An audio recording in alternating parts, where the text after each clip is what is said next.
زبور 112 پہلی آیت سے 9ویں آیت تک۔ خداوند کی حمد کرو، مبارک ہے وہ آدمی جو خداوند سے ڈرتا ہے اور اس کے حکموں میں خوب مسرور رہتا ہے۔ اس کی نسل زمین پر زور آور ہوگی، راست بازوں کی اولاد مبارک ہوگی۔ مال و دولت اس کے گھر میں ہے اور اس کی صداقت ابد تک قائم ہے۔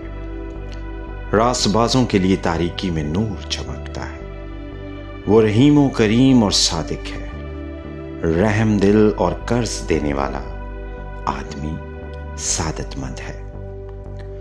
وہ اپنا کاروبار راستی سے کرے گا، اسے کبھی جنبش نہ ہوگی۔ صادق کی یادگار ہمیشہ رہے گی، وہ بری خبر سے نہ ڈرے گا۔ خداوند پر توکل کرنے سے اس کا دل قائم ہے، اس کا دل برقرار ہے، وہ ڈرنے کا نہیں، یہاں تک کہ وہ اپنے مخالفوں کو دیکھ لے گا۔ اس نے بانٹا اور محتاجوں کو دیا، اس کی صداقت ہمیشہ قائم رہے گی۔ اس کا سینگ عزت کے ساتھ بلند کیا جائے گا۔ آمین۔ مقدس یسایہ نبی کی معرفت لکھی گئی کتاب 29واں باب پہلی آیت سے 12ویں آیت تک۔ ایریل پر افسوس، ایریل اس شہر پر جہاں داؤد خیمہ زن ہوا۔ سال پر سال زیادہ کرو، عید پر عید منائی جائے، تو بھی میں ایریل کو دکھ دوں گا اور وہاں نوحہ اور ماتم ہوگا، پر میرے لیے وہ ایریل ہی ٹھہرے گا۔ میں تیرے خلاف گردا گرد خیمہ زن ہوں گا اور مورچہ بندی کر کے تیرا محاصرہ کروں گا۔ تیرے خلاف دمدمہ باندھوں گا اور تو پست ہوگا اور زمین پر سے بولے گا اور خاک پر سے تیری آواز دھیمی آئے گی۔ تیری صدا بھوت کی سی ہوگی جو زمین کے اندر سے نکلے گی، اور تیری بولی خاک پر سے چڑگنے کی آواز معلوم ہوگی۔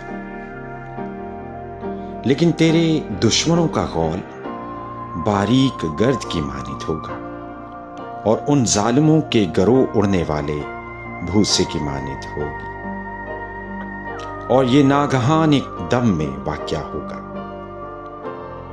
رب الافواج خود گرجنے اور زلزلہ کے ساتھ اور بڑی آواز اور آندھی اور طوفان اور آگ کے مہلک شعلہ کے ساتھ تجھے سزا دینے کو آئے گا۔ اور ان سب قوموں کا انبوا جو ایریل سے لڑے گا، یعنی وہ سب جو اس سے اور اس کے قلعہ سے جنگ کریں گے اور اسے دکھ دیں گے، خواب یا رات کی رویا کے مانند ہو جائیں گے۔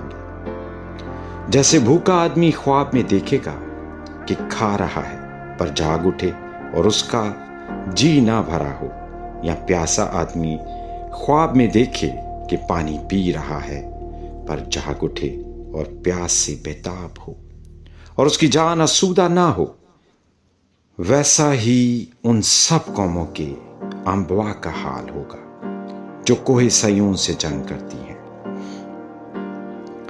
ٹھہر جاؤ اور تعجب کرو، عیش و عشرت کرو اور اندھے ہو جاؤ۔ وہ مست ہیں پر میں سے نہیں، وہ لڑکھڑاتے ہیں پر نشہ میں نہیں، کیونکہ خداوند نے تم پر گہری نیند کی روح بھیجی ہے اور تمہاری آنکھوں یعنی نبیوں کو نابینا کر دیا، اور تمہارے سروں یعنی غیب بینوں پر حجاب ڈال دیا، اور ساری رویا تمہارے نزدیک سربمہر کتاب کے مضمون کی مانند ہوگی، جسے لوگ کسی پڑھے لکھے کو دیں اور کہیں اس کو پڑھ، اور وہ کہے میں پڑھ نہیں سکتا کیونکہ یہ سربمہر ہے، اور پھر وہ کتاب کسی ناخواندہ کو دیں اور کہیں اس کو پڑھ، اور وہ کہے میں تو پڑھنا نہیں جانتا۔ آمین۔ مقدس یعقوب کا عام خط تیسرا باب 13ویں آیت سے 18ویں آیت تک۔ تم میں دانا اور فہیم کون ہے؟ جو ایسا ہو وہ اپنے کاموں کو نیک چال چلن کے وسیلہ سے اس حلم کے ساتھ ظاہر کرے جو حکمت سے پیدا ہوتا ہے۔ لیکن اگر تم اپنے دل میں سخت حسد اور تفرقے رکھتے ہو تو حق کے خلاف نہ شیخی مارو نہ جھوٹ بولو۔ یہ حکمت وہ نہیں جو اوپر سے اترتی ہے بلکہ دونویں اور نفسانی اور شیطانی ہے۔ اس لیے کہ جہاں حسد اور تفرقہ ہوتا ہے وہاں فساد اور ہر طرح کا برا کام بھی ہوتا ہے، مگر جو حکمت اوپر سے آتی ہے اول تو وہ پاک ہوتی ہے، پھر ملنسار، حلیم اور تربیت پذیر، رحم اور اچھے پھلوں سے لدی ہوئی، بے طرفدار اور بے ریا ہوتی ہے، اور صلح کرانے والوں کے لیے راست بازی کا پھل صلح کے ساتھ